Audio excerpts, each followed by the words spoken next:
Bismillahirrahmanirrahim. Assalamualaikum warahmatullahi wabarakatuh.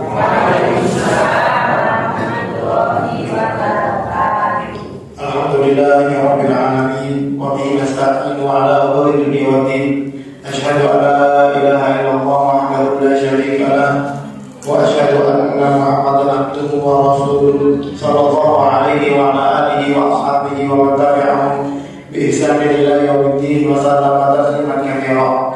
Amma ba'du, hadratul mukarramin, para pengurus ya, pimpinan cabang Maturajim Muhammadiyah setempat, karena kita tidak mungkin bisa bermajelis taklim seperti malam ini kecuali dengan wasilah dari amal soleh pendahulu kita.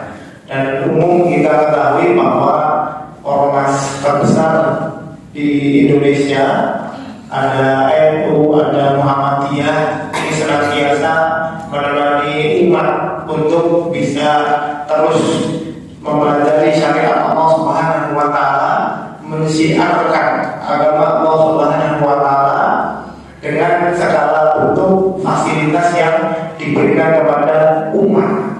Itu harus benar-benar kita syukuri dan kita dukung semua program kebaikannya. Bahkan tadi diumumkan ada jalan sehat, ada door prize, bahkan ada 3 paket umroh.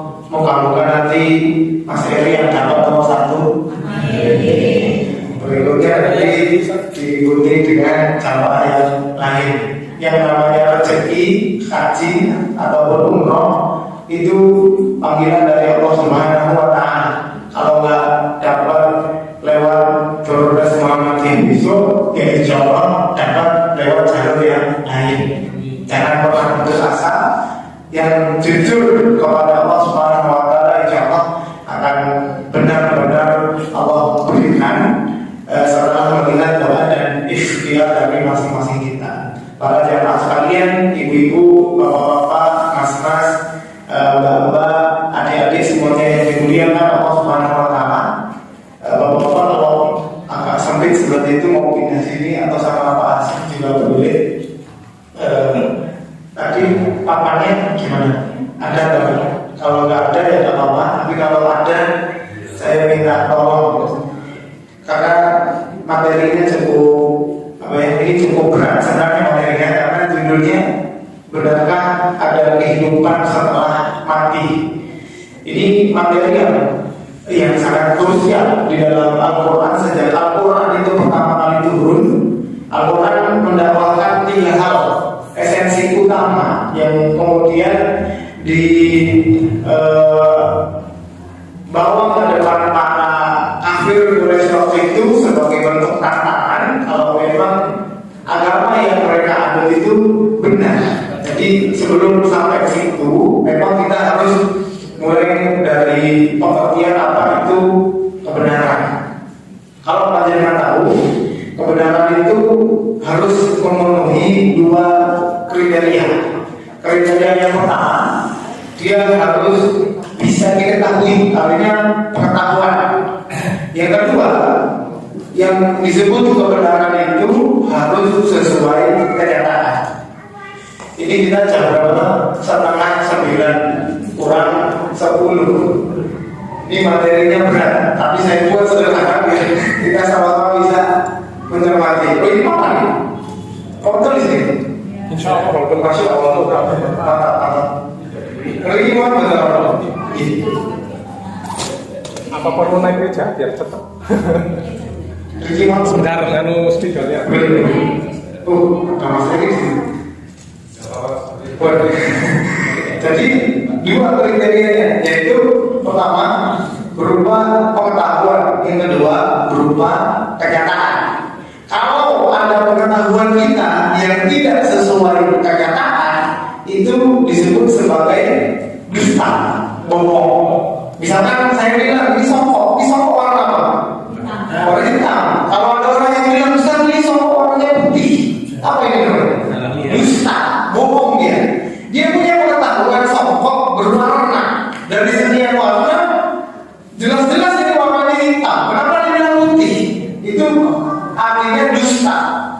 Yang kedua, kalau ada kemudian sesuatu yang tidak didasari pengetahuan, itu disebut sebagai jahil. Jahil itu ya tidak tahu, bodoh, nggak tahu. Saya nggak tahu itu songkok yang dipakai saat itu warna apa, nggak tahu saya. Tadi malam nggak pengajian, saya nggak lihat juga, nggak ikut les. Atau ikut les tapi sampai berdiri nggak lihat songkoknya. Jadi saya nggak tahu. Nah, sesuatu yang tidak diketahui itu disebut jahil. Oke, berarti di sini ada dusta. Yang kedua ada jahil. Yang ketiga, sesuatu yang tidak bisa disebut kebenaran, yaitu kebatilan. Ada benar, ada salah, ya. Ada kebenaran, ada kebatilan, ada al-haq, ada al-batil. Ada yang baik, ada yang buruk. Yang baik itu pengetahuan yang sesuai dengan apa? Kenyataan. Kalau tidak diketahui dan tidak sesuai kenyataan, itu yang disebut dengan kebatilan. Kebatilan itu yang kemudian Al-Quran ajak mereka untuk adu argumen. Nanti saya sebutkan ayatnya di surat Al-Ahqaf ayat 4 dan ayat 5. Di situ Allah Subhanahu wa taala ajak orang-orang kafir untuk adu argumen. Ayo kita adu argumen. Sekarang saya punya seorang Rasul Nabi Muhammad SAW datang membawa kebenaran. Nabi katakan Tuhan yang paling berhak disembah adalah Allah. Kata orang kafir enggak, bukan Allah. Ada yang patung ini, ada sesuatu yang kita sembah yang mereka sebut sebagai berhala. Ini Tuhan yang kita sembah, yang kita sebut sebagai Allah Subhanahu wa taala, itu sesuai dengan pengetahuan, sesuai dengan kenyataan. Makanya disebut kebenaran. Orang kafir yang tidak menyembah Allah, kita bilang apa? Wah, itu batil. Salah itu, keliru. Kalau memang itu benar, coba datangkan bukti. Di surat Al-Ahqaf itu, dari surat ayat 4 sampai ayat 5, Allah minta bukti. Satu, bukti pengalaman empiris, bukti yang bisa kita lihat. Dua, bukti berupa informasi yang bisa dipercaya. Ketiga, bukti berupa rasional. Secara nalar sehat, benar gak yang kalian sembah itu adalah sesuatu yang nyata. Jangan lihat, kita baca ayatnya. Ini nanti spidolnya datang. Oh iya, lagi kau jalan. Kita tungguin sore. Harusnya setiap ngaji saya ngobrol sendiri. Yang di surat apa? Al-Ahqaf. Kemudian kita lihat ayat 4 dan 5. A'udzubillahi minasyaitonir rajim. Qul ara'aytum ma tad'una min dunillah. Ayo orang-orang kafir yang katanya kalian menyembah selain Allah. Yang kalian sembah selain Allah itu, aruni madza khalaqu minal ard am lahum syirkun fis samawat. Aruni, coba matur kata. Aruni madza khalaqu minal ard. Coba datangkan bukti yang saya bisa lihat langsung Tuhan-Tuhanmu itu menciptakan. Kalau Tuhan saya Allah kan menciptakan langit, menciptakan bumi, menciptakan manusia. Kalian coba datangkan. Jadi kita bilang di sini ada kebenaran. Kebenaran ini atau kita sebut dengan ilmu. Bahasa kita majelis taklim itu yang dicari apa? Benar kan? Bukan nyari popularitas kan? Bukan nyari follower kan? Itu tugasnya artis itu. Kalau kita yang nyari ilmu, para kiai, alim ulama, ya ini yang dikejar ini kebenaran.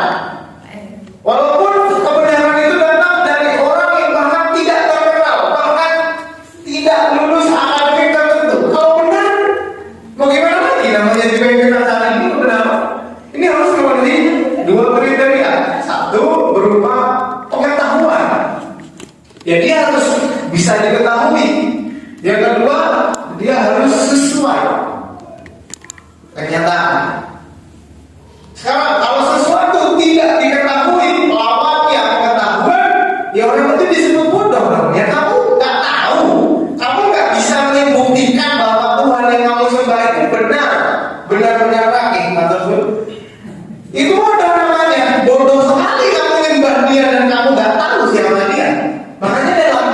akidah kita, pengetahuan kita tentang Allah itu sangat banyak. Mulai dari Asmaul Husna ya, yang kita baca, kemudian ada sifat-sifatnya, kemudian ada ketetapan-ketetapannya komplit. Yang kedua, kalau tidak sesuai kenyataan, itu kita sebut sebagai dusta. Kamu tahu, tapi ternyata kenyataannya nggak seperti itu. Kamu tahu, Pak Dwi pakai songkok, dikiranya sebuah songkok hitam, terus dia bilang Pak Dwi itu songkoknya hitam. Dusta kamu, songkoknya Pak Dwi merah.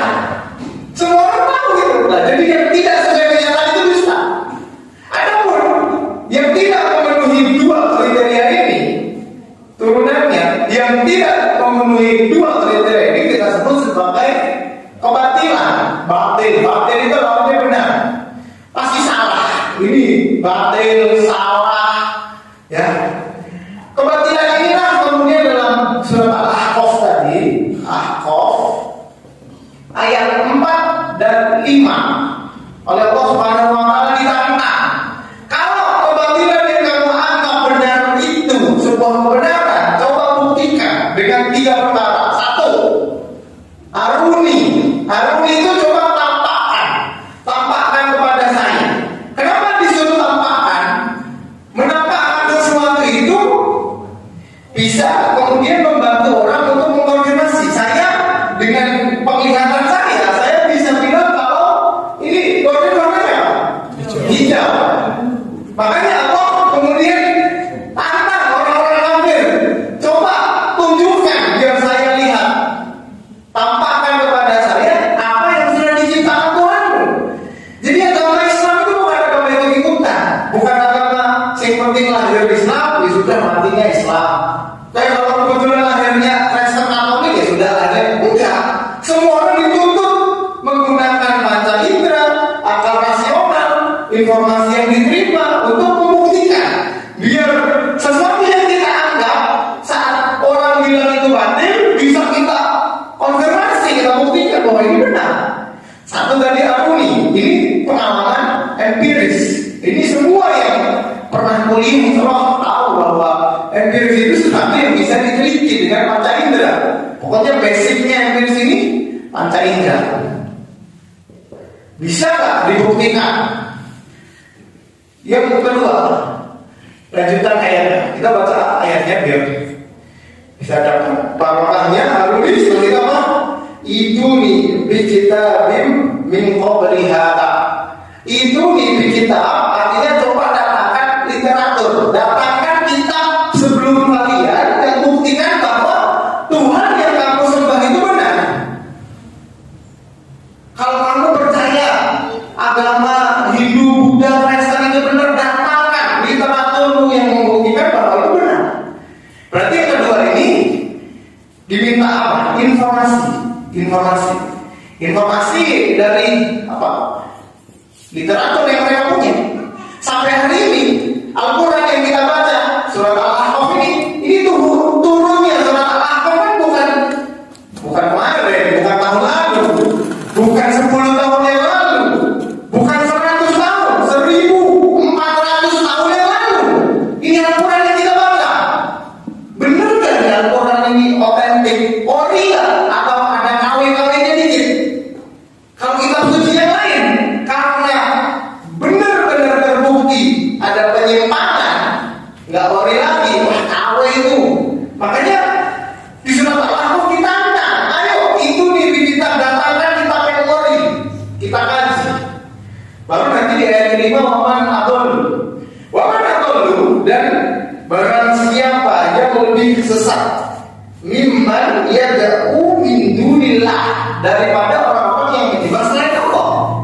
Ini disuruh mikir, cobalah kamu mikir, sesatan mana orang yang menyembah Allah sama orang yang menyembah selain Allah. Pikir sendiri. Mereka suruh datangkan bukti empiris nggak punya, suruh datangkan literatur sebelumnya juga tahu semuanya. Coba sekarang pikir. Nah, yang ketiga inilah bukti rasional, disuruh menunjukkan secara akal sehat, benar nggak agama yang kamu anut?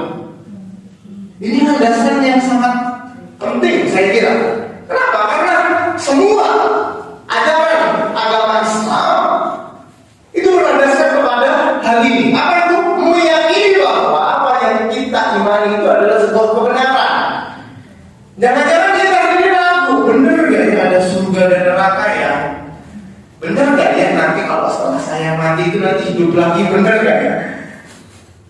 Karena kemudian kita yakin betul Quran itu sebuah kebenaran, yakin betul 100% semua argumentasi ini, maka kita yakin betul surga neraka itu ada, yakin betul setelah mati itu bakal hidup lagi, yakin betul Nabi Muhammad SAW sebagai utusan Allah, yakin betul bahwa yang paling berhak kita sembah adalah Allah Subhanahu wa Ta'ala. Itu berlandaskan ini. Karena nanti saat kita bertemu dengan orang-orang yang beda keyakinan, mungkin mereka akan mempertanyakan hal sepele dan kita nggak bisa jawab. Kamu kenapa barusan sholat isya? Ini aja kan agamaku sholat isya itu mendatangkan ridha Allah dapat surga. Allah itu kan versi agamaku seminggu sekali juga nggak apa-apa ibadahnya. Itu kan versi agamaku nggak ibadah pun nggak apa-apa. Yang penting berperilaku baik. Dan masalah ini dengan mungkin akan dihadapkan sebuah realita. Ustaz katanya agama Islam itu paling benar ya? Iya. Tapi nyatanya orang Islam di mana-mana fakir miskin, Ustaz. Orang kaya itu malah kafir, orang kaya itu malah nggak pernah sembahyang, itu malah nggak punya agama. Kok mereka kaya kayak gitu, Ustaz? Yang penting saya nggak usah Islam lah. Yang penting kaya. Itulah timbul pertanyaan. Lebih baik mana? Orang tidak beriman kaya raya atau orang yang beriman fakir miskin? Mana hidupnya? Lebih baik mana? Negara maju, Singapura, negara-negara Eropa yang umumnya kafir. Panjenengan kalau ke sana kan disiplin waktu, tertib, bersih, negara modern.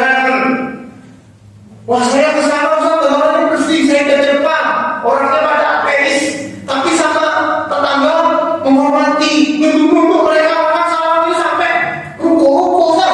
Kita bukan menghina budaya mereka, bukan. Kita sedang mempertanyakan keyakinan kita. Setelah mendengar ke Jepang, pulang ke Indonesia, duduk di rumah, tetangganya sampai rumah caci maki, malah lagi jadi orang Islam. Tapi kok perilakunya kayak gini? Pertanyaannya, lebih baik mana? Tetangga dengan jenengan yang sering caci maki jenengan tapi dia sholat, atau orang Jepang ini yang kalau bertemu bahkan ruko-ruko tapi gak pernah sholat, bahkan gak percaya Allah itu ada. Lebih baik mana? Ya kita pikir kan? Ya dipikir-pikir ya. Ya jangan apa itu gue bangun. Orang tahu selalu, orang tahu nyapa, nggak tahu senyum. Tapi itu jadi sholat, itu jadi penting. Timbangan kayak kaya, mau kafir, ketemu nunduk-nunduk, tapi bahkan agama nggak percaya, Tuhan nggak percaya. Jadi mana yang kemudian bisa kita katakan lebih baik ini daripada itu? Tentu dalam upaya kita bawakan orang Islam yang perilakunya baik, yang kaya raya, yang ketemu orang sering dulu, kita mau semua mau seperti itu. Tapi kan di surat Al-A'raf tadi kita baca 131, nasibnya kita punya tetangga orang Islam elek gitu loh. Nasibnya kita orang Islam murid kalau kere, nasib. Apa itu nasib? Nasib itu dalam KBBI disebut takdir. Ini poin berikutnya yang saya sampaikan, masalah takdir. Biar kita tidak kemudian menyalahkan, kenapa ya kok takdirnya saya miskin? Bukan masalah Anda miskin atau enggak. Masalahnya sikap Anda saat miskin terus Anda ngapain gitu saja. Karena kaya dan miskin itu di hadapan orang muslim itu ujian. Seperti kita misalkan datang ke sekolah. Di sekolah nanti habis semesteran terus ada ujian semester. Pertanyaan saya, ujian semester itu baik atau buruk? Baik atau buruk? Ya ujian semester ini belum bisa dibilang baik dan buruk. Nanti dikerjakan dulu. Kalau hasilnya 100, ya baik. Kalau hasilnya 0, ya buruk. Dikerjakan dulu kan. Kaya dan miskin kayak gitu. Kaya dan miskin itu baik atau buruk? Ya nggak bisa bilang kaya baik atau buruk. Itu semua ujian. Kalau pas kaya dia tetap sholat dia baik. Kalau dia miskin dia tetap sholat dia baik. Tapi kalau kaya nggak sholat, dia buruk. Apalagi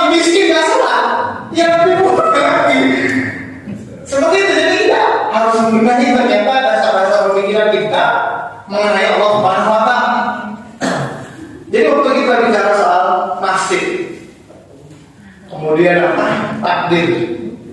Ini berkaitan erat keyakinan kita tentang Allah Subhanahu wa Ta'ala. Jadi semua keyakinan dalam syariat ini berlandaskan pada keyakinan kita terhadap Allah Subhanahu wa Ta'ala. Kita percaya bahwa Nabi Muhammad itu utusannya siapa? Utusan Allah kan? Kalau kita nggak percaya Allah, ngapain ikut Muhammad? Apalagi ikut Muhammadiyah, gitu kan? Tapi karena kita percaya ada Allah, dan saat Allah kemudian menciptakan manusia punya tujuan yang jelas, Allah kirimkan Nabi dan Rasul. Nabi terakhirnya Nabi Muhammad Sallallahu Alaihi Wasallam. Saat kita percaya Allah Subhanahu Wa Taala, gampang sekali kita kemudian percaya takdir, gampang sekali kita untuk percaya yang namanya kehidupan setelah kematian. Setelah mati, yakin nggak kita itu pasti hidup lagi? Allah bangkitkan, dipertanggungjawabkan amalnya, yakin nggak? Yakin 100%, benar-benar akan dibangkitkan. Kalau bahasanya surat Yasin, ya di ayat 12 kalau nggak salah, mohon dicek. Inna nahnu nuhyil mauta.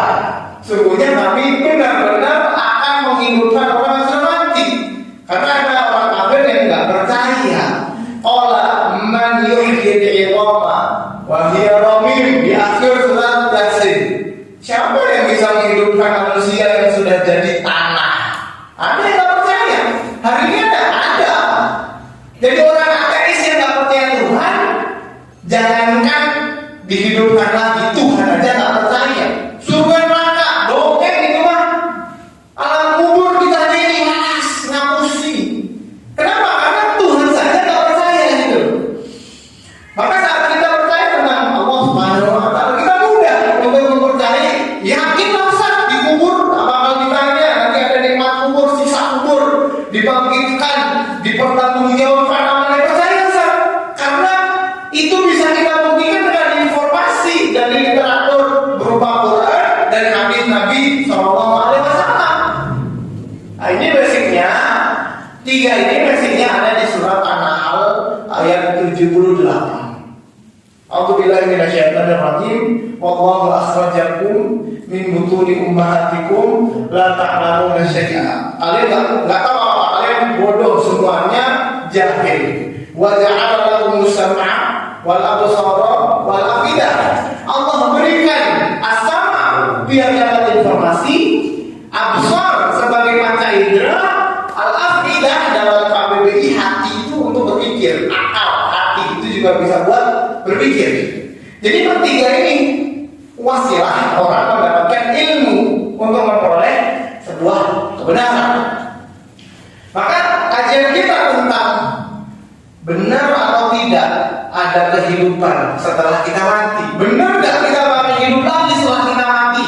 Kalau mati baru 1 minggu yang lalu, mungkin sekarang masih ada jasadnya mungkin. Tapi kalau matinya 100 tahun yang lalu, 1000 tahun yang lalu, sekarang apa? Sudah jadi, bahkan tulangnya udah habis, tinggal tulang ekor, ajlubana, tulang ekor, dan memang Allah sisakan itu nanti dibangkitkan di akhirat kelak. Maka pengetahuan kita tentang Allah di sini dipertaruhkan.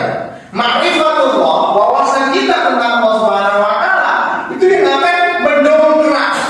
Saya yakin deh, ini 20% lah kayaknya sih ya sih, karena dari kecil ikut Muhammadiyah, ikut NU, ngajinya gitu terus.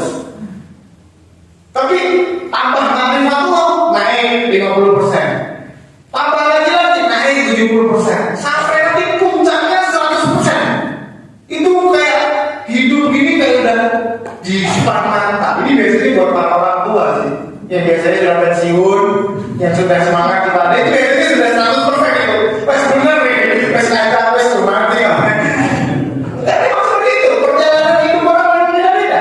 Ada yang sampai tua baru sadar, ada yang pertengahan hidupnya, ada yang terus nyari terus. Dan upaya terus mencari itu sah dalam agama kita. Makanya Allah kemudian menguji orang-orang kafir dengan hal yang sama. Kalau memang kalian anggap kebatilan itu sebagai kebenaran, katakan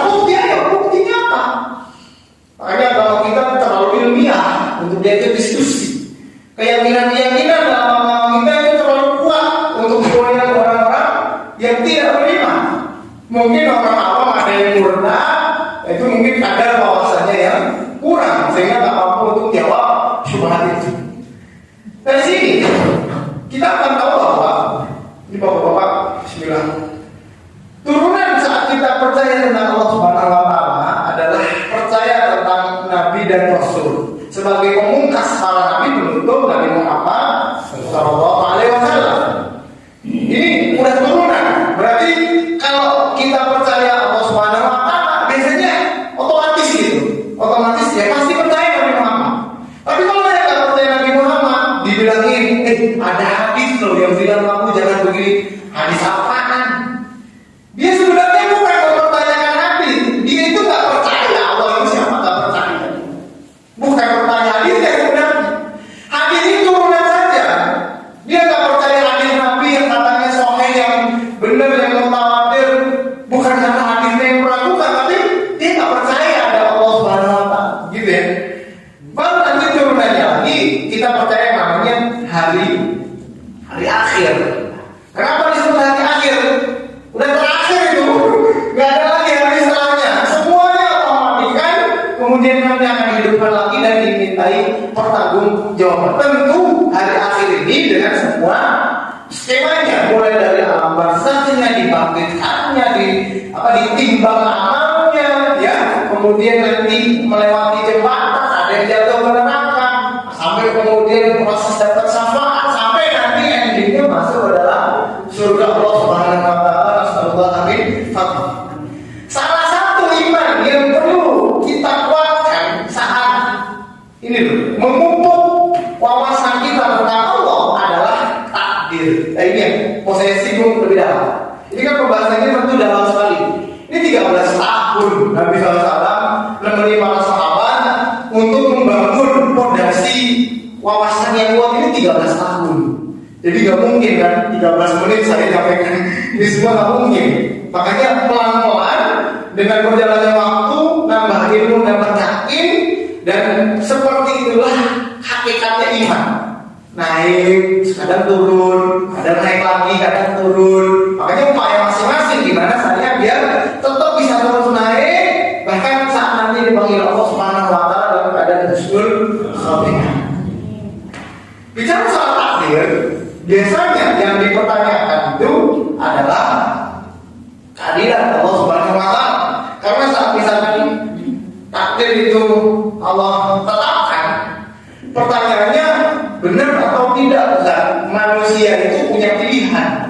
Katanya yang saya dengar, manusia itu sudah ditetapkan penghuni surga dan penghuni neraka. Benar gitu? Tadi kan juga dengar ya. Pertanyaan berikutnya, nah kalau sudah ditentukan, saya ngapain kan? Ngapain kalau ujung-ujungnya saya nanti masuk neraka gitu? Ngapain juga nanti saya begini-begini kalau ujung-ujungnya masuk begitu? Jadi saat Allah Subhanahu Wa Ta'ala membuat takdir, semua ketetapan manusia, perilakunya, keinginannya itu Allah yang atur. Allah Subhanahu Wa Ta'ala ternyata memberikan pilihan. Pilihan itu maknanya kehendak. Sekarang saya tanya, ini ada minuman air hangat ini, masya Allah. Jadi kalau ngaji itu paling enak minum air hangat. Saya orang tua, tapi paling enak ini kan. Kalau dikasih teh manis, mas batuk seminggu nggak sembuh. Kopi apa itu air hangat ini paling spesial. Ini air hangat ini. Sekarang kalau saya kemudian mau minum atau nggak mau minum, ini kan sudah ditulis di takdir Allah kan. Allah sudah mentakdirkan saya akan minum atau saya tidak minum. Pertanyaannya, takdirnya saya minum apa?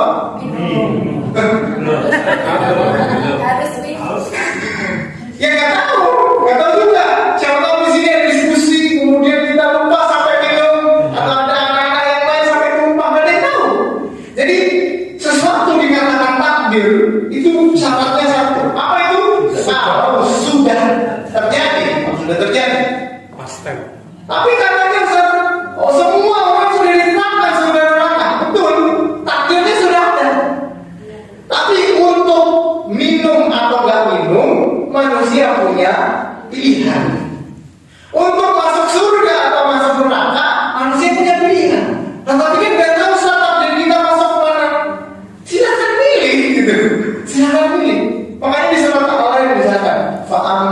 man a'ta wa taqa wa saddaqa bil husna fasanuyassiruhu lil yusra. Orang yang Allah takdirkan masuk surga biasanya itu dimudahkan untuk melakukan kebaikan.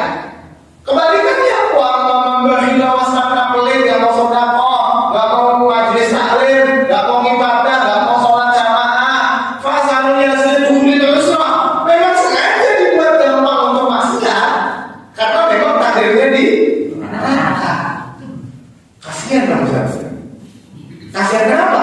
Nah itu Fir'aun masa dari awal diciptakan biar jadi penghuni neraka. Ya kasihan. Tapi takdir Allah itu baik apa buruk? Takdir Allah itu saya tulis di sini terbaik. Terbaik. Takdir Allah itu terbaik. Walaupun Allah tetap ngasih pilihan manusia untuk milih, kejadiannya pasti hanya satu. Milih minum apa nggak minum ya. Kejadiannya pasti kalau nggak minum ya saya ya minum gitu aja. Padahal kan tahu di Al-Quran itu ada surat, nama suratnya Al-Lahab. Di surat Al-Lahab itu jelas-jelas Allah Subhanahu Wa Taala memvonis yang namanya Abu Lahab itu masuk neraka. Tabat yada Abi Lahabin wa tab. Pertanyaannya, waktu surat itu turun, Abu Lahab masih hidup nggak? Masih hidup. Abu Lahab ini masih hidup. Kemudian turun ayat dia divonis kamu masuk neraka. Kalau ternyata takdirnya Abu Lahab itu beriman, justru berimannya Abu Lahab itu membatalkan keagungannya Quran. Ya enggak? Quran bilang Abu Lahab masuk neraka. So Abu Lahab bilang enggak, saya beriman kok. Jadi dia masuk neraka. Tapi nyatanya takdir Allah masukkan dia ke neraka, matinya kafir. Jadi sebenarnya untuk membantah Quran saat ayat itu turun, saat Abu Lahab pelakunya masih bergampang dengan cara dia melawan apa yang dituliskan di Quran. Tapi yang terjadi enggak. Malah kemudian tambah sombong dan tambah mengingkari risalah yang dibawa Nabi Shallallahu Alaihi Wasallam. Makanya sebelum masuk yang lebih detail tentang takdir, sekarang ada di antara panjenengan yang lahir orang tuanya petani, ada yang lahir orang tuanya pejabat, ada yang lahir kemudian PNS orang tuanya. Kan pasti beda ya, anak petani mungkin nggak bisa sekolah ini, nggak bisa itu. Yang anaknya Pak Jokowi mungkin bisa jadi wakil presiden, bisa. Semua bisa, tapi yang jadi beliau semua punya pilihan. Tapi yang punya privilege, yang punya kesempatan lebih banyak tentu ya punya peluang. Gak bisa pilih kita, gak bisa pilih. Sebelum masuk ke pertanyaan lebih detail itu, kita perlu yakini dua hal di sini. Satu, tentang takdir Allah itu adalah takdir terbaik ya. Dan yang terbaik ini pasti ada hikmahnya. Pasti ada hikmah. Hikmah itu apa? Ya alasan, pelajaran yang bisa kita ambil. Kenapa ya hikmahnya hari ini kita kajiannya di Al-Ittihad bukan di An-Nur ya? Ya hikmahnya di sini biar mungkin lebih banyak yang bisa ikut. Jamaah sidang ini biar tahu tentang ilmu ini. Pasti ada hikmahnya. Yang kedua, manusia itu punya yang namanya keterbatasan. Manusia itu terbatas. Manusia punya panca indera, punya mata. Bisa nggak manusia lihat di belakang banner ini ada apa? Gak bisa, terbatas manusia, pandangannya terbatas. Sebagaimana pandangannya terbatas, manusia itu juga terbatas otaknya untuk mikir apa hikmahnya saya lahir miskin, apa hikmahnya saya mau dilahirkan di tengah keluarga Kristen, apa hikmahnya saya ditakdirkan seperti ini. Terbatas, walaupun ada beberapa hikmah yang bisa kita cari, tapi tidak kemudian menggambarkan hakikat dari hikmah takdir tersebut. Setelah tahu dua ini, baru nanti kita bisa jawab, Ustaz, kemudian apa hikmahnya saat itu orang kafir seperti Fir'aun, Abu Lahab, Allah ciptakan lahir, kemudian mati juga dalam keadaan kafir. Hikmahnya apa Ustaz? Ya mungkin yang hari ini bisa kita pikirkan, hikmahnya adalah ujian untuk orang beriman.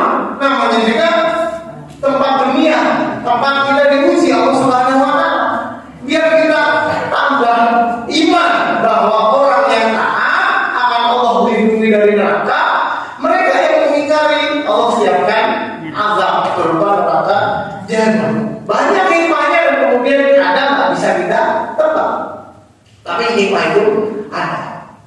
Pertanyaan yang lebih relevan hari ini misalkan, Ustaz, saya ini kebetulan lahir orang tua saya sholat 5 waktu, alhamdulillah. Terus saya punya tetangga, punya teman kantor, teman tempat kuliah, sekolahan. Dia lahir nggak tahunya agama paling benar itu selain Islam. Kita aja di Indonesia ada 6 agama. Yang menurut dia pasti tentunya agama itu sesuai apa yang dia pilih orang tuanya. Kasihan dong Ustaz, kalau misalnya dia dari kecil tahunya itu sampai kemudian mati. Yang menurut kita harusnya kasihan.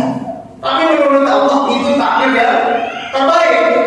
Pasti ada hikmahnya dan manusia belum tentu tahu apa hikmah dari takdir Allah Subhanahu wa taala tersebut. Yang jelas kita perlu tahu hakikat manusia. Manusia itu hakikatnya, kalau saya nanya ke panjenengan, manusia itu sebenarnya baik atau buruk sih? Baik. Sebentar, saya ulangi pertanyaannya. Manusia itu sebenarnya dia itu cenderung melakukan kebaikan atau keburukan? Iya. Khilaf ya. Beda-beda. Yang baik atau buruk. Sekarang nih, bayangkan, imajinkan saja ya. Bayangkan Quran itu nggak ada. Kemudian tidak ada perintah majelis taklim seperti ini. Anggap saja bayangan kita ini pengandaian bahwa ya sudah manusia terserah mau ngapain. Terus sekarang malam ini ada undangan makan-makan walimah di tempat orang. Terus ada undangan majelis taklim. Ada undangan majelis taklim, misalkan di rumah istri lagi masak enak. Kira-kira kalau tanpa anjuran untuk berangkat majelis taklim, manusia pilih tidur di rumah apa ngaji? Tidur kan? Kalau kita anggap nggak ada perintah majelis taklim, kalau terserah ngapain? Maksud saya, sebelum adanya hidayah, sebelum adanya Quran yang menyuruh itu, manusia itu hakikatnya itu lebih cenderung pilih tidur atau pilih susah-susah? Tidur. Jadi manusia itu aslinya buruk, manusia itu aslinya buruk. Makanya di surat Al-Asr Allah katakan kecuali innal insana lafi khusrin, manusia itu celaka. Maksudnya argumen yang saya sampaikan ini berdasarkan surat Al-Asr. Manusia itu umumnya jelek, kecuali ya beriman, beramal soleh, saling mengingatkan. Berarti ini sebenarnya argumen ini saya bangun untuk menyimpulkan di sini loh. Saya tulis di bawah. Ini benar-benar anugerah. Panjenengan harus catat ini kalau bisa foto bahwa iman kita percaya Allah, percaya Nabi Muhammad SAW, kita percaya setelah mati ada hidup lagi, semangat jamaah berangkat majelis taklim. Ini murni anugerah Allah kasih cuma-cuma. Karena aslinya manusia itu Allah biarkan saja, biarin aja dia mau makan, mau tidur, mau masak, biarin aja. Cuman kita Allah pilih untuk beriman. Allah pilih kita untuk susah-susah majelis taklim. Allah pilih kita untuk susah-susah jamaah. Allah pilih kita susah-susah bangun tahajud, susah-susah puasa, susah-susah sedekah, susah-susah didik anak biar tetap menyembah Allah. Itu anugerah. Karena aslinya manusia itu ya dibiarin aja, Allah itu tetap adil. Tetap adil. Jadi aslinya manusia itu buruk. Cuma karena anugerah dari Allah, kita dapat hidayah, kita dapat iman. Alhamdulillah. Wah Ustaz, kok kayak nggak adil gitu Ustaz? Ada yang dikasih hidayah, ada yang nggak dikasih. Kok kayak pilih kasih Ustaz? Benar nggak Allah pilih kasih? Benar pilih kasih. Buktinya yang datang ke majelis taklim cuma panjenengan aja. Nggak semua. Saya kutipkan ayat Quran ya, bahwa Allah Subhanahu wa taala itu terserah Allah menciptakan siapapun, terserah Allah pilih siapapun. Saya carikan ayatnya. Allah Subhanahu wa taala berfirman, wa rabbuka yakhluqu man yasha wa yakhtar wa Ini di surat Al-Qasas ayat 68. Wa rabbuka yakhluqu ma yasha'u wa yakhtar. Allah itu menciptakan banyak hal, tapi Allah pilih kasih. Allah menciptakan bumi kan utuh, tapi yang Allah pilih jadi tempat kita haji dan umrah di mana? Di Mekah. Allah pilih kasih loh. Saya pilih cuma orang Arab. Terserah Allah. Kita kok siapa? Mau usul-usul, mau minta-minta. Kita ini status mulia kita adalah hamba Allah. Di surat Al-Isra ayat pertama, Subhanalladzi asra bi 'abdihi. Jadi statusnya Nabi Muhammad SAW yang paling mulia yang Allah abadikan dalam Quran itu hamba. Hamba itu yang mandor, bukan terus sok usuliki, jalur aman memiliki revisiku sampai ini sopo gitu. Anda itu siapa? Anda itu hanya hamba Allah. Disandung saja. Tapi memang nyatanya Allah pilih kasih. Maksudnya hidayah itu Allah kasih kepada hamba-hambanya yang lebih. Makanya hari ini saya perlu menekankan bahwa hari ini saat kita lahir di tengah keluarga muslim itu alhamdulillah. Di antara panjenengan dari kecil sudah tahu sholat itu wajib, alhamdulillah. Kemudian dari kecil belajar baca tulis Quran, alhamdulillah. Sampai besar punya keturunan anaknya diajari terus untuk menyembah Allah, alhamdulillah. Banyak orang selain panjenengan dari kecil lahir belum langsung bapak ibunya Kristen Katolik, bapak ibunya Hindu Buddha. Gimana coba orang yang lahir di tengah keluarga kafir? Bisa nggak dia dapat hidayah sebelum mati? Bisa saja. Tapi kalau kita di posisi itu, mungkin nggak kita dapat hidayah? Nggak ada yang jamin. Makanya takdir terbaik Allah, kita lahir dalam keadaan keluarga muslim, alhamdulillah. Jadi takdir itu terbaik. Walaupun ada, mungkin ada kemungkinan saya minum, kemungkinan saya nggak minum. Tapi nanti kalau terjadinya saya nggak minum, ya itu yang terbaik. Kalau jadinya saya minum, ya itu yang terbaik. Hanya ini pemahaman yang sangat dasar lah.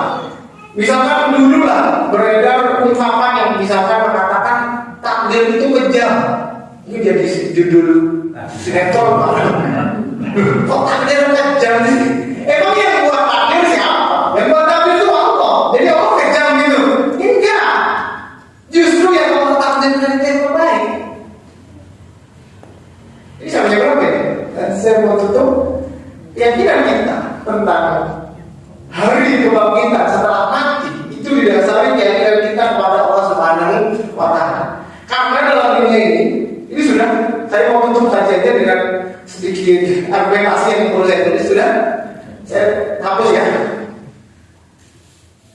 Biar kita tahu bahwa agama yang kita anut ini bukan main-main, bukan terus-terusan dongeng, bukan cerita-cerita aja terus kita percaya kebetulan bapak sholat ya saya sholat. Masih ibu dari kecil nyuruh kita sholat ya sudah sholat. Ya, ini semua berdasarkan argumen yang kuat. Bahkan tadi Pak untuk diadu dengan argumen agama manapun. Jadi pengetahuan ini bisa panjenengan bagi dua. Satu yang langsung pengalaman pribadi ya. Jadi pengalaman pribadi ini baik bentuk yang tiga tadi.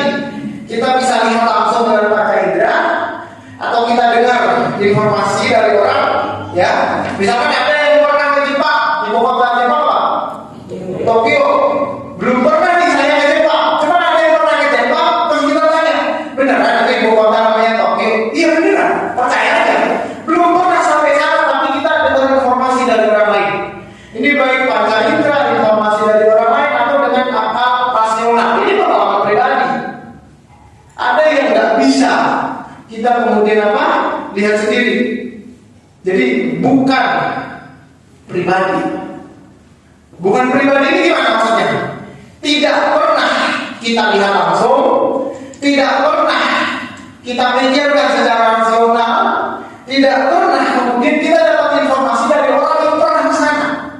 Hal yang bukan pengalaman pribadi di dalam bahasa syariat kita disebut sebagai goib. Oke. Anda pernah lihat surga? Gak pernah. Pernah nggak ketemu orang yang pernah mampir ke surga? Nggak pernah juga. Bisa nggak surga itu dirasionalkan? Masuk akal nggak sih? Surga bener nggak? Dia bisa jadi ada, bisa juga kan? Bisa jadi ada, bisa juga. Namanya juga kemungkinan, kecuali kemungkinan yang dilandaskan. Nanti saya sebutkan. Jadi perkara-perkara yang gaib ini hanya bisa kita akses dengan 3. Yang pertama, dengan Al-Quran. Di Al-Quran ada 114 surat. Akses itu. Yang kedua, dengan hadis. Hadis yang disepakati para ulama tanpa pengulangan ada 4.000 atau sampai 3.000 hadis. Jadi di sini ada 114, di sini ada sekitar 5.000 hadis. Yang ketiga, kesepakatan ulama. Kesepakatan ulama apa yang disebut dengan ijma. Ulama sepakat hal-hal yang kemudian tidak pernah bisa dilihat, tidak pernah bisa ditalar, tidak pernah diinformasikan orang lain, tapi para ulama sepakat besok hari kiamat semua orang beriman akan melihat Allah Subhanahu wa taala. Udah sepakat. Beriman atau meyakini hal yang gaib ini sebenarnya tanda pertama orang disebut beriman. Di awal surat Al-Baqarah, hudan lil muttaqin, orang-orang yang bertakwa. Apa ciri yang pertama? Alladzina yu'minuna bil ghaib. Kalau cuma sekedar percaya dengan pengalaman empiris, dapat informasi dari orang, ya, atau bisa dirasionalkan, nggak butuh iman. Semua orang juga punya itu. Tapi kalau untuk sampai meyakini adanya hidup setelah mati, adanya kemudian surga dan neraka, hal-hal yang tidak kasat mata, metafisik, entitas yang nggak bisa kita uji, termasuk tadi poin pertama apa itu? Ini Rabbul Alamin, Tuhan pencipta alam, Allah Subhanahu wa taala. Bisa nggak kita rasionalkan? Gimana Allah itu gaib, nggak kelihatan. Allah itu nggak ada yang pernah ketemu.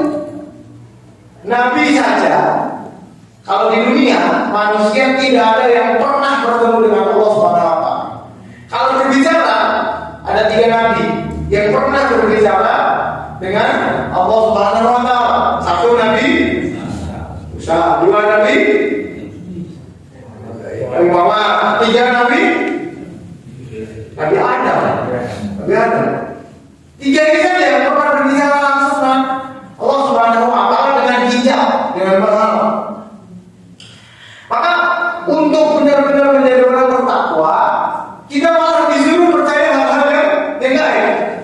Walaupun hal-hal gaib itu tidak mustahil untuk diuji kebenarannya lewat rasional, lewat pengalaman empiris, atau lewat informasi yang mutawatir yang bisa dipercaya.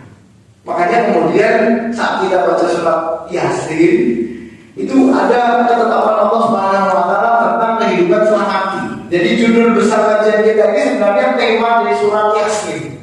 Jadi kalau benarkah kita akan hidup setelah mati, ini sebenarnya ada pun tafsir surat Yasin. Di akhir surat Yasin, silakan teman-teman lihat ayat berapa itu? Wa daraba lana mathala wa nasiya khalqa qala man yuhyi al-'idhama wa hiya ramim. Kalau yang sering Yasinan insyaallah hafal. Kata Allah tentang apa? Hidup setelah mati. Kehidupan setelah mati ini kan hal gaib kan? Orang bertakwa diyakini saja. Tapi kalau ada orang kafir kemudian minta bukti, apa buktinya? Baca surat Yasin. Yang pertama kata Allah, qul yuhyiha alladzi ansha'aha awwala marrah. Yang menciptakan manusia, yang akan menghidupkan. Maksudnya gini, coba kamu pikir. Ini ada gelas. Gelasnya nggak sengaja jatuh pecah. Pertanyaannya, memperbaiki gelas yang pecah dengan membuat gelas baru lebih gampang mana? Meja nggak sengaja kemudian patah kakinya. Pertanyaannya,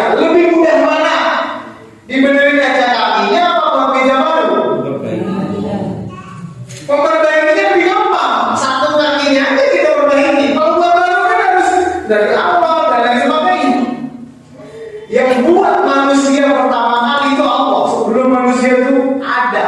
Manusia itu di mana tuh? Nggak ada manusia itu. Allah buat. Baru kemudian ada. Baru beranak pinak turun. Yang buat pertama kali itu lebih gampang. Kalau sekedar untuk bangkitkan, gitu loh. Memperbaiki yang rusak gampang. Justru yang susah itu buat baru. Yang buat baru saja bisa, apalagi membangkitkan. Gampang sekali. Yang kedua, ini saya menunjukkan bahwa hal gaib itu memang basicnya adalah keyakinan. Tapi dalam Quran Allah tantang orang-orang kafir itu, kalau kamu nggak percaya gaib, ayo kita rasionalkan, ayo kita buktikan dengan alam yang sehat. Yang kedua, alladzi ja'ala lakum minasyajaril asfari nara. Allah yang bisa mentakdirkan api itu dari pohon yang hijau. Ini hukum kontradiktif. Pohon yang hijau itu ada kandungan airnya. Kalau kita kebakaran saja damkar datang bawa air. Maksudnya kalau ada air biasanya nggak ada api. Kalau ada api biasanya nggak ada air. Biasanya gitu. Cuma Allah bilang itu mungkin mustahil bagi manusia. Tapi bagi Allah nggak ada yang mustahil. Bahkan dari air pohon yang hijau itu bisa Allah jadikan api. Ini yang kedua. Yang ketiga apa? Ayat lanjutannya. Awalaysa Allahu allazi khalaqas samawati wal arda biqadirin ala an yakhluqa mislahum. Masya Allah, luar biasa. Itu kalau yang tahu bahasa Arab merinding gitu. Allah bilang, kalian tahu nggak yang menciptakan langit dan bumi ini siapa? Tahu nggak yang buat giang itu siapa? Yang buat segala sumber ini siapa? Allah. Kalau sebida itu bisa Allah buat, semanusia sekecil ini mah gampang sekali. Jadi perkara gaib itu memang basicnya keyakinan, tapi keyakinan itu pun bisa kita rasionalkan. Bahkan kita bisa buktikan dengan beberapa pengalaman empiris. Atau kalau tidak bisa kita nyatakan dengan informasi yang bisa dipercaya dari orang-orang sebelum kita. Begitulah sebenarnya cara kita mengajarkan umatnya untuk beriman di atas keyakinan. Sholat benar-benar yakin sholat ini yang Allah ridhoi. Bayar zakat sedekah yakin betul sedekah ini akan mendatangkan ridho Allah. Cuma hari ini karena memang kita hidup di masyarakat yang alhamdulillah mayoritas Islam, lahir bapak ibu sudah sholat, itu nikmat yang luar biasa. Tapi kadang nikmat itu malah membuat kita terlena. Jadi kemudian ya nggak tahu, bahkan argumentasi mendasar kenapa saya sholat dia nggak tahu. Argumentasi mendasar kenapa yang saya sembah Allah, kenapa agama yang saya anut Islam, itu dampak dari kenyamanan hari ini nikmat yang Allah berikan. Jadi di antara hikmah kenapa kemudian Allah ciptakan orang kafir yang kemudian memberikan subhat orang beriman, benar nggak kamu itu untuk sumber neraka? Jangan-jangan bohong. Benar nggak itu kiaimu, ustazmu yang bilang ini? Wah itu dusta itu. Muncul di orang-orang ini sebenarnya hikmahnya biar apa? Biar orang beriman itu makin penasaran. Benar nggak ya agama yang saya anut ini bisa membuktikan kebenarannya? Jadi hikmahnya itu sehingga orang-orang yang awalnya itu hanya ikut-ikutan, dia kemudian bisa kembali yakin betul menjalankan syariat ini atas dasar argumentasi keyakinan yang kemudian dibawa sampai bertemu Allah Subhanahu wa Ta'ala. Ini saya kira sudah 1 jam. Saya juga sudah berkeringat. Jadi mungkin saya kira cukup itu materi dari saya. Kalau ada yang mau ditanyakan, didiskusikan, atau mungkin ada yang mau menambahkan wawasan yang mungkin perlu ditambahkan, saya persilakan. Ini majelis kita hanya sharing, kita bertukar informasi apa yang saya dapat. Ini saya dapat dari guru-guru saya. Beberapa saya nukilkan ayat Quran itu pun bukan hasil karya saya, bukan saya mikir mimpi terus ketemu itu, enggak. Itu hasil belajar perjalanan panjang kami dengan guru-guru dulu. Dengan kalau punya ilmu yang lebih bisa saling sharing. Allah Ta'ala alam wa ilmu hakam. Saya kembalikan dulu membawa acara. Terus. Monggo kita buka 2 termin untuk bapak-bapak. Ada yang mau bertanya? Silakan. 1 pertanyaan. Saya juga. Monggo. Terima kasih. Assalamualaikum warahmatullahi wabarakatuh. Ya, terkait takdir. Ya, takdir seseorang mungkin Allah sudah tuliskan dalam Lauhul Mahfuz, mungkin tentang kematiannya dan sebagainya. Mungkin saya ingin tanyakan dan ingin tahu itu bahwa yang saya yakini takdir bisa dirubah, takdir Allah bisa dirubah. Terkait mungkin korelasi doa seseorang. Dari korelasi doa itu yang bisa membuat takdir Allah, mungkin misalnya saya berikan ilustrasi demikian. Ketika seseorang ini sebelumnya tertulis dalam Lauhul Mahfuz usianya panjang, tetapi karena dia karakternya sembrono, mungkin naik sepeda motor sehingga meninggal di usia muda. Nah, kemudian ada juga yang Allah takdirkan sakit-sakitan. Kemudian karena korelasi doanya dia mau disehatkan dan ada ikhtiar, sehingga Allah berikan umur yang panjang. Dan ini yang saya tanyakan ini, apakah memang ada antara takdir Allah yang tertulis di Lauhul Mahfuz dengan korelasi kekuatan doa oleh seseorang. Terima kasih. Assalamualaikum warahmatullahi wabarakatuh. Mau ditabung dulu atau langsung pertanyaan kedua? Langsung. Ya. Monggo. Mbak Sana, silakan. Assalamualaikum warahmatullahi wabarakatuh. Mungkin yang ini saya tanyakan, nggak tahu ada korelasinya atau tidak Ustaz ya. Jadi di beberapa ayat dalam Al-Quran itu tertulis bahwasanya di sini wala taksibu kullu nafsin illa 'alaiha wala taziru waziratu wizra ukhra. Bahwasanya ini seseorang tidak akan memikul beban dosa orang lain. Yang saya tanyakan, bagaimana dengan dosa orang tua kita, Ustaz? Apakah sebagai anak kita ikut memikulnya atau tidak? Matur nuwun. Wassalamualaikum warahmatullahi wabarakatuh. Waalaikumsalam. Kira cukup, monggo dijawab Ustaz. Bismillahirrahmanirrahim. Ini pertanyaan dari Pak Tian tentang takdir. Pembahasan tentang takdir itu kalau boleh saya katakan rumit. Kenapa rumit? Karena itu masuk perkara yang gaib. Gak ada yang tahu karena itu adalah ketetapan Allah Subhanahu Wa Taala. Panjenengan kalau nanya ke orang yang salah bisa salah kaprah memahami tentang takdir ini, maka bisa menyalahkan takdir, menyalahkan nasib. Kenapa saya ditetapkan seperti ini? Di antara para ulama yang berusaha menjelaskan ini dengan tuntas, ini saya sebutkan literatur yang dulu, nanti baru saya jelaskan, adalah Syekhul Islam Imam Ibnu Taimiyah dengan muridnya Imam Ibnu Qayyim. Jadi beliau jelaskan cukup detail dan kemudian tuntas dalam artian tidak menimbulkan pertanyaan baru. Salah satu bukunya karena Imam Ibnu Qayyim yang berjudul Syifaul Adil. Ini literatur bahasa Arab, memang saya tidak tahu apakah ada yang muslimah atau belum.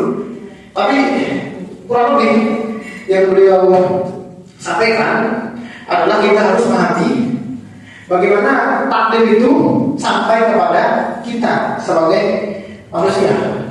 Pertama, takdir ini dengan mengumpulkan semua ayat dan semua hadis Nabi SAW. Ini urutan daripada takdir Allah. Satu, takdir itu Allah pertama kali makhluk yang Allah ciptakan adalah pena. Kemudian pena itu Allah perintahkan untuk menulis. Ini semua sudah paham kawasan ini. Dan ditulisnya semua yang akan terjadi sampai kiamat itu, inilah yang kemudian dicatat. Saya tulis di sini yang sudah dicatat dalam Lauhul Mahfuz. Ini insya Allah semua sudah mendengar. Yang kedua, setelah takdir itu Allah catat, kemudian Allah turunkan dari catatan itu ke catatannya para malaikat, sehingga nanti kita tahu Misalkan di bulan Ramadan itu ada malam yang kita sebut sebagai malam Lailatul Qadar. Lailatul Qadar itu artinya apa? Iya, kenapa dia lebih baik dari 1000 bulan? Kenapa Lailatul Qadar itu lebih baik dari 1000 bulan? Karena pada saat malam orang Karena turunnya Al-Quran, betul. Tapi kita kan kalau memperingati nuzulul Quran atau 11. Padahal Lailatul Qadar kan 10 hari terakhir. Qadar bahasa Arab itu artinya takdir. Artinya takdir. Jadi apa ya? Takdir Lailatul Qadar itu artinya malam di mana Allah memberitahu malaikat takdir 1 tahun ke depan. Begitu ya. Jadi Lailatul Qadar itu malam penentuan takdir. Makanya saat orang itu ketemu Lailatul Qadar diajarkan untuk minta keselamatan. Allahumma innaka afuwwun karim tuhibbul afwa fa'fu diminta keselamatan. Jadi berdoanya itu jangan ya Allah, moga-moga nanti kalau saya sakit sembuhkan. Ya Allah, saya moga-moga selamat dari sakit. Bukan berdoanya ya Allah nanti kalau saya fakir, moga-moga nanti Allah mudahan usahanya. Bukan. Ya Allah, saya selamatkan dari kematian. Itu malah Lailatul Qadar. Sebentar saya ulangi catatannya.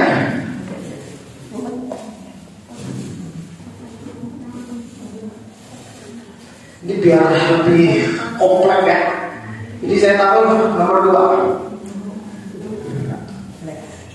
dengan bahasa yang lebih sederhana. Nomor 1, Allah Maha Tahu.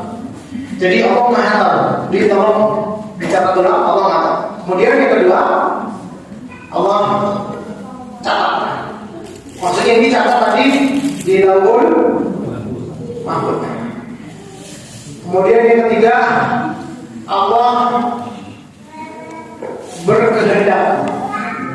Kita tahu ada satu ungkapan yang sering kita pakai, yaitu ungkapan insya Allah. Insya Allah artinya jika Allah berkehendak. Allah berkehendak. Kemudian yang keempat, Allah menciptakan. Jadi, ini pemahaman Ahlus Sunnah wal Jamaah. Orang yang salah paham di sini, dia bisa jatuh dalam kelompok sesat berupa Qadariyah atau Jabriyah.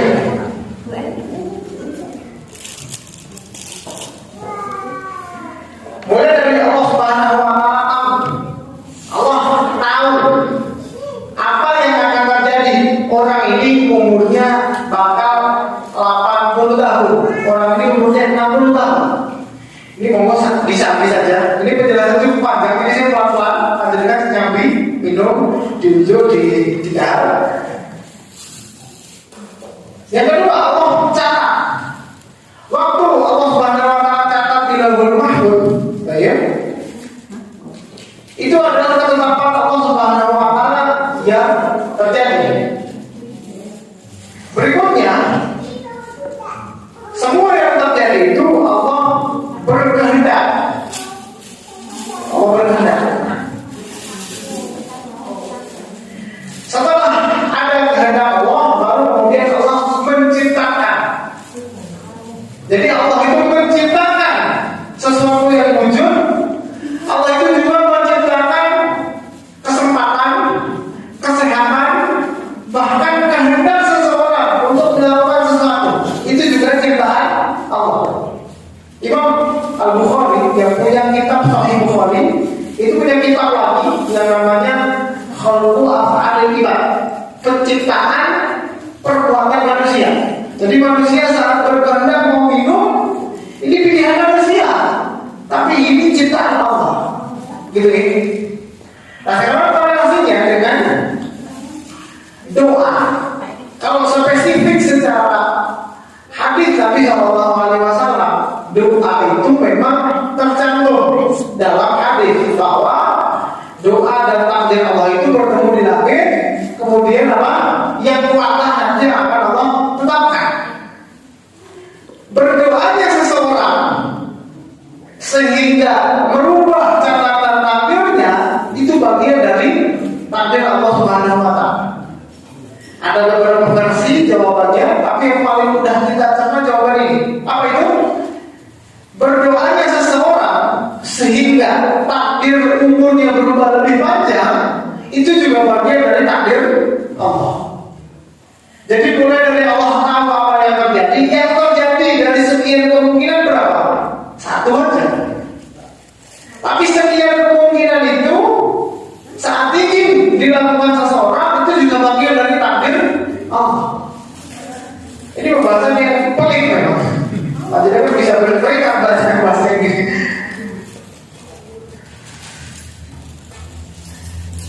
Saat Allah menciptakan, kita bicara spesifik manusia. Pertama kali Allah ciptakan siapa? Dari manusia. Fisiknya. Setelah ada fisiknya, sehatnya. Karena orang kalau sakitnya nggak bisa ngapa-ngapain juga. Bahkan nggak bisa berdoa. Fisik sehat. Setelah sehat, Allah ciptakan kesempatan orang untuk melakukan itu. Setelah kesempatan, baru Allah ciptakan kehendak. Macam lihat urutan lihat. Jadi saat kita bilang, Ustaz, bagaimana Ustaz tentang doanya seseorang yang kemudian memperpanjang umurnya? Jawaban ringkasnya, doa itu bagian dari takdir Allah juga, yang kemudian akan merubah takdir sebelumnya. Di mana Ustaz yang berubah? Ini sepemahaman saya adalah takdir yang Allah catatkan dalam satu tahun itu. Jadi yang Allah catat di Lauhul Mahfuz itu kan satu kemungkinan saja. Tapi saat tahun ini di Lailatul Qadar Allah memberi malaikat ketentuannya dia ternyata umurnya 50 tahun. Karena takdir Allah menciptakan dia, kasih dia kesempatan sehat, kemudian dia berkehendak untuk berdoa, silaturahmi dan lain sebagainya. Sehingga waktu Lailatul Qadar tahun berikutnya malaikat dikasih tahu bahwa umurnya ganti berubah. Nah, catatan di malaikat itulah yang kemudian berubah. Tapi catatan di Lauhul Mahfuz ini tetap. Yang Allah ketahui ini ya tetap.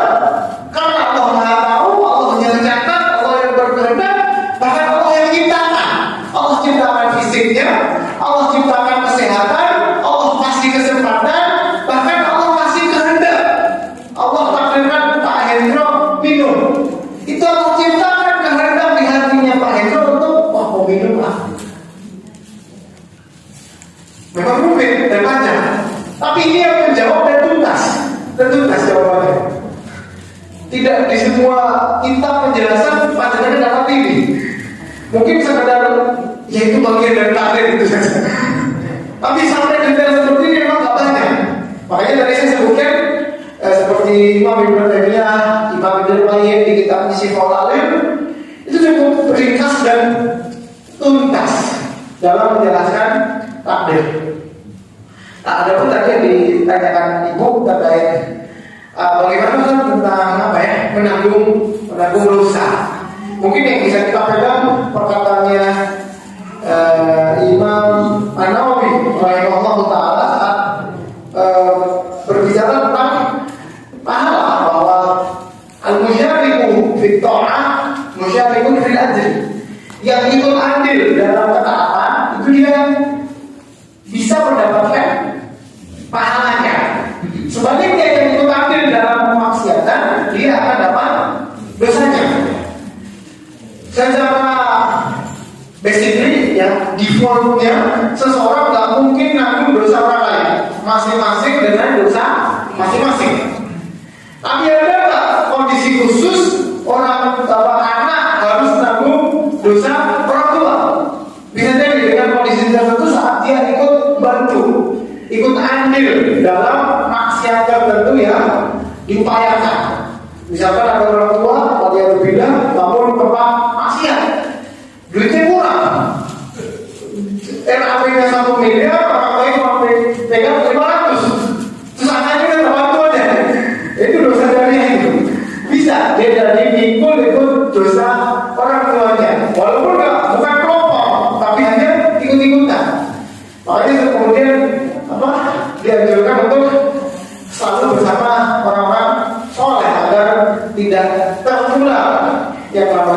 dosa yang dilakukan oleh orang lain. Saya kira itu. Cukup ya? Oh, Hanya minum.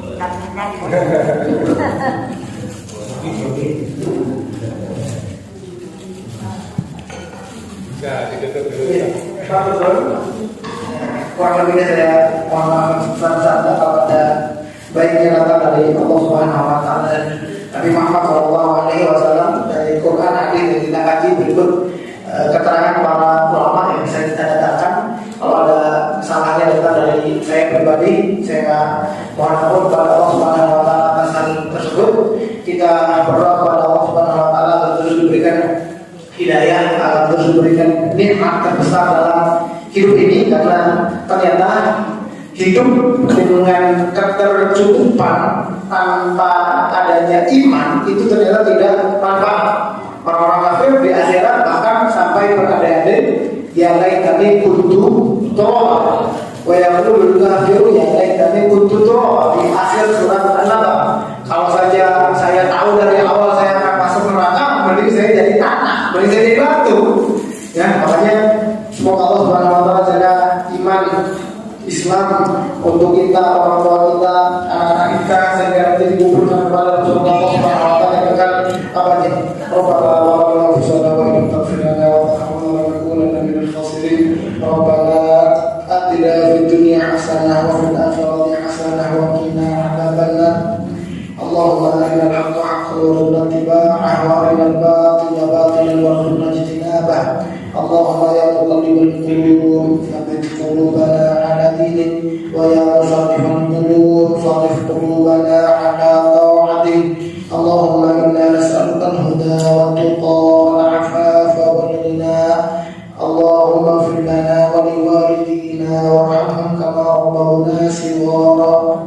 Rabbana hab lana min azwajina wa dhurriyyatina qurrata a'yun waj'alna lil muttaqina imama. Rabbana ighfir lana wa li ikhwanina alladhina sabaquna bil iman wa la taj'al fi qulubina ghillan lil ladzina amanu rabbana innaka ra'ufur rahim. Rabbana ij'al hadzal balada amina waj'alna wa banina na'budu al-asnam. Allahumma irfa' 'anna al-waba wal bala waz zalazil wal mihana wal fitan ma dhahara minna wa ma batana min baladina hadha khassa wa min sa'iri biladil muslimin. Rabbana atina fid dunya hasanah wa fil akhirati hasanah wa qina 'adzabannar. Subhana rabbika rabbil 'izzati 'amma yasifun wa salamun 'alal mursalin walhamdulillahi rabbil 'alamin. Assalamualaikum warahmatullahi wabarakatuh.